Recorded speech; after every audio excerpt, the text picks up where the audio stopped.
પ્રસંગે આજે આપની સૌની વચ્ચે ઉપસ્થિત કેન્દ્રીય ગૃહ અને સહકારિતા મંત્રી અમારા નેતા આદરણીય શ્રી અમિતભાઈ શાહ સાહેબ, શ્રી ધનજીભાઈ ઢોલકિયા, એમનો પરિવાર, શ્રી સૌજીભાઈ, શ્રી ઘનશ્યામભાઈ, મારા સાથી મંત્રી આદરણીય શ્રી જીતુભાઈ વાઘાણી, શ્રી કૌશિકભાઈ વેકરિયા, ભામાસા તરીકે વર્ષોથી ઓળખાતા આપણા સૌના લોકપ્રિય એવા રાજ્યસભાના સાંસદ આદરણીય શ્રી ગોવિંદ કાકા, શ્રી ભરતભાઈ અને મંચ પર ઉપસ્થિત સૌ મહાનુભાવો, અહીં પધારેલા બોમ્બે, સુરત અને આ વિસ્તારના સૌ મહાનુભાવો, સૌ નાગરિકો, મારી માતાઓ, હું સર્વપ્રથમ ઢોલકિયા ફાઉન્ડેશનને ખૂબ ખૂબ અભિનંદન આપવા માંગુ છું. આ વિસ્તારની વર્ષો જૂની નદીઓ જે પુરાઈ ગઈ હતી અને માટીનું રેગિસ્તાન બની ગયું હતું, એવી નદીઓને પુનર્જીવિત કરવી અને આ ટાસ્ક પોતે સૌજીભાઈએ અને એમના પરિવારે એમના ફાઉન્ડેશન દ્વારા હાથમાં લેવામાં આવ્યો. અને આ ચેલેન્જ એ નાની ચેલેન્જ નથી. સામાન્ય રીતે આજે જે સરોવર તમને દેખાય છે એ સરોવર બનાવવા માટે ભર બપોરે તડકામાં અને સૌરાષ્ટ્રના ઉનાળામાં કલાકો સુધી જેસીબીની જોડે ઊભા રહીને અને પોતાના કાર્યકર્તાઓ સાથે કામ કરીને આજે પંચમ સરોવર એટલે કે 5 સરોવર આ વિસ્તારમાં પુનર્જીવિત કરવામાં સફળતા પ્રાપ્ત થઈ છે. સરોવર બન્યા પછી તો બધાને સારું જ લાગે, પરંતુ એ સરોવર બનાવવા માટે જે પ્રકારની મહેનત એમને પોતે માત્ર રૂપિયા ખર્ચીને નહીં, સરકારની વ્યવસ્થાઓ જોડે જ નહીં, પરંતુ પોતાનો સમય આપ્યો અને પોતાના પરિવારનો સમય આપીને આ પંચમ સરોવર બનાવવામાં સફળતા પ્રાપ્ત કરી. 208 સરોવરો આખા ગુજરાતની અંદર આ જ પ્રકારે પુનર્જીવિત કરવાનું જે કામ એમના દ્વારા કરવામાં આવ્યું છે, અદ્ભુત કાર્ય છે. અને એ કાર્યને બિરદાવવા આજે કેન્દ્રીય ગૃહમંત્રી શ્રી અમિતભાઈ શાહ સાહેબ પોતે અહીંયા આવ્યા છે. અને અમારે આદરણીય અમિતભાઈ શાહ સાહેબને તમે બધાએ સિંહ તરીકે જ ખાલી જોયા છે, પરંતુ એમના મનની અંદર અને એમના કાર્યોમાં ખાસ કરીને આ પ્રકારના સરોવરને પુનર્જીવિત કરવા કે પછી વૃક્ષારોપણ કરીને વિસ્તારને લીલુંછમ કરવું કે પછી નાના ગામડાઓમાં લાઇબ્રેરીઓ ઊભી કરીને ત્યાંના નાના પરિવારના બાળકો ભણતરમાં આગળ કઈ રીતે વધી શકે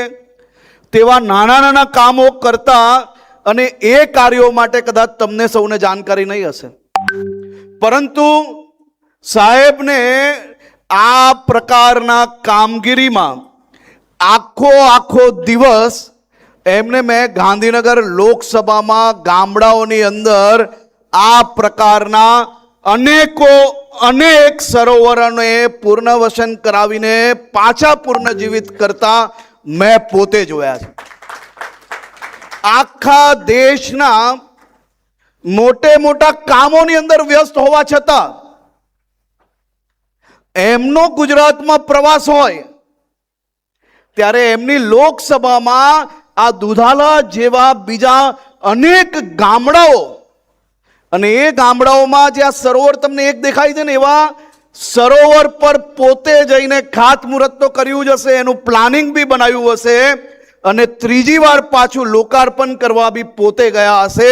આ લોકાર્પણ મહત્વનું નથી, પણ ગામડામાં પાણી બચાવવાનો સંદેશો આપવા માટે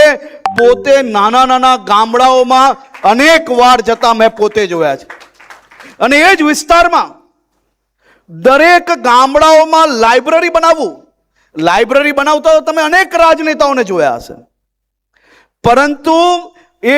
લાઇબ્રેરીમાં કેવી પુસ્તકો રહેવી જોઈએ જેથી આપણું ભવિષ્ય, આપણા રાજ્યનું અને આપણા યુવાનોનું ભવિષ્ય ઉજ્જવલ બને, એને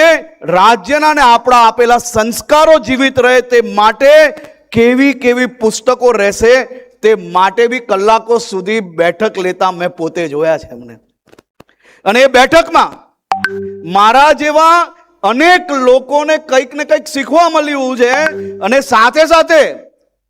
પ્રશાસનના જે લોકો બેસતા હોય એને બી વિઝન મળ્યું કે એક લોકસભામાં જે રીતે કામ થાય તેને આખા રાજ્યના ગામડામાં કઈ રીતે પહોંચાડવું, તે દિશામાં બી રાજ્ય સરકારને એક ખૂબ મહત્વની દિશા મળી.